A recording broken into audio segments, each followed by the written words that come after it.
Hey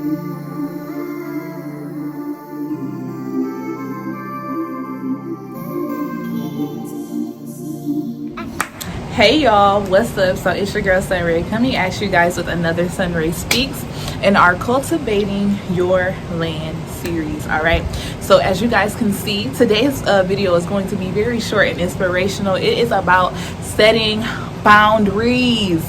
And let me just add in there, setting healthy boundaries, okay? Setting boundaries. Setting boundaries is so important when it comes to cultivating your land. So let's go into a story time. So God gave you this land. He gave you 10 acres of land. In one particular season, he told you to cultivate 2 acres of the land. You have another acre for your house, whatever, right? Now, you got to this point where you worked so hard. You spent an entire season sowing into this field, putting up the little, whatever you call it, the fertilizer, y'all. I don't know much about planting, but all of what you need for planting, right? You done did all of these things. You even have a pasture for your sheep, whatever the case may be. You even built a fence around the sheep. You've done all of this. But what good is it for you to create where you've sown your seeds? I'm not talking about the sheep, but where you've sown your seeds. What good is it to create that, but you don't have any bounds? You don't have any fences. Because what's going to happen when you sleep at night? Now you're going to have people coming in, the enemy, sowing wheat, not sowing wheat, but sowing thorns and bristles amongst what God has for you. You know what I'm saying? So it's like, why do all of that work for it to be in vain, right? And this is why it's so important to set boundaries.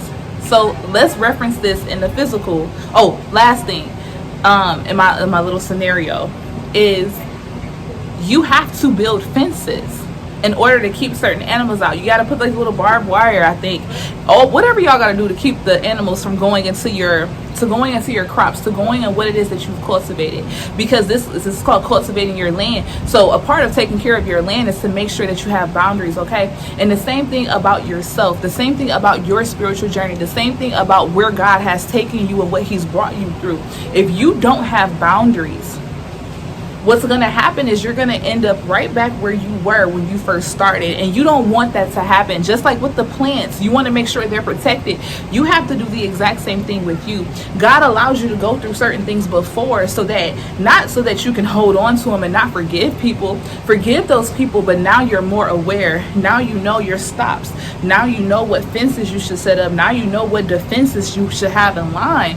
And so what does that look like in life? If you know that one of your issues with boundaries was that you can't say no to people, learning to say no. Your no is so powerful, because when you say no to someone, it's not you just saying no, it's God saying no. Sometimes you want to say no, but God's like, nope, I need you to say yes, right? So in those cases, you just got to do what God tells you to do. But then there are other times when you're telling someone no, but it's God's no, because God has a yes for you somewhere else. It could be God's telling you no, not to help this person, because in 2 hours, God is sending someone to help you. And if you're helping them, you're going to be too distracted to receive the help. Do you guys get what I'm saying? So learning to say no, that's what setting boundaries looks like. Putting yourself first. Yes, we live a Christian life. Yes, we should help one another. But how can you help someone else if you are not helping yourself? You have to start putting yourself first. That's another boundary.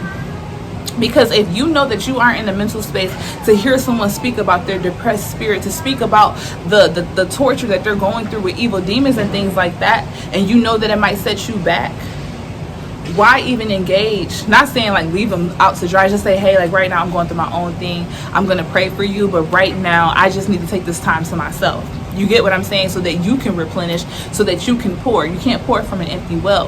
All right. Or you can't pull from an empty well.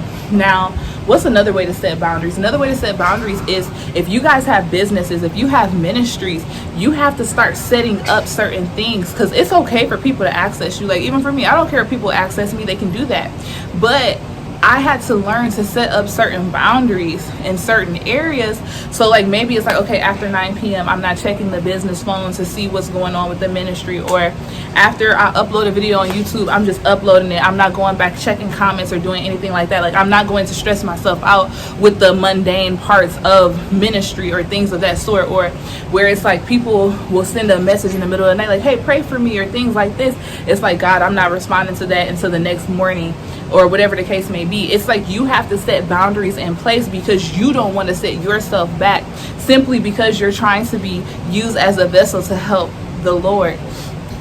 Another thing for people that have businesses and setting boundaries is just creating a space, creating time in your schedule for yourself. You know, like I have sessions, for example, with me, I have sessions throughout most of my day. I don't accept more than 4 sessions a day. There are some days where I'll do like 5 sessions, but sometimes it'll be like 8 people that'll like request a book.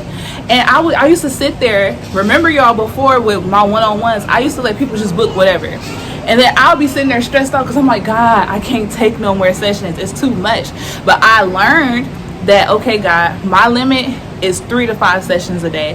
That's about it. And really 3 to 4 sessions a day. That's about it. After that, Lord, I can't take it because it's 60 minutes. If it was like 30 minutes, that'll be different.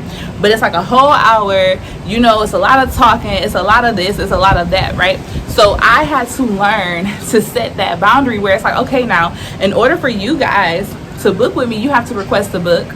And then if you don't receive your request, if you don't receive an approval, just book for a different day. I had to learn, like, God, I'm going to have to tell some people no so that other people can have a yes, so that when it's their time, they'll be able to, you know, have the session, do whatever. But God, I'm doing this as you're calling it. I'm doing it with your leading, because now I don't want to get myself to a point where I'm depressed, I'm stressed out, I'm angry, I'm pouring this stuff out on your people. You know what I mean? So as business owners and as people in ministry, you have to set up those boundaries. Yes, you need to help people. Yes, you need to be there, but you also got to leave room for God to be present in their lives too. Don't take on other people's baggage, because that's a huge reason why people don't set boundaries, is because you feel obligated to someone else's trauma because no one felt obligated to your trauma growing up. Heal from that. Don't allow what you went through to dictate how you go about treating others in life, because you could be preventing them from learning a very serious lesson that the Lord needs them to learn. So I gave y'all a few examples about setting boundaries, like, you know, as far as the phone, turning the phone off at a certain time, stop looking at it, creating certain bounds if you're in ministry for people to like contact you and things of that sort, and also taking time for yourself, putting yourself first.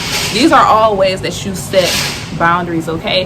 And as far as sin goes, if you know that you're a person that's easily tempted into drinking or smoking, boundaries. I love you, you're still my friend, but I can't, we can go into a public place where there ain't no drinking or smoking, but I can't go to your house with you and because I'll be tempted to smoke. Things like that. Boundaries are to help you excel. Boundaries are to help you be able to flow in your anointing and what God has called you to, okay? This video is already extremely long, so I will talk to you guys in our next video. I hope that you are enjoying the Cultivating Your Land series. If it's helping you, go ahead and comment below. If not, that's okay too. But I love you guys, and I'll talk to you soon.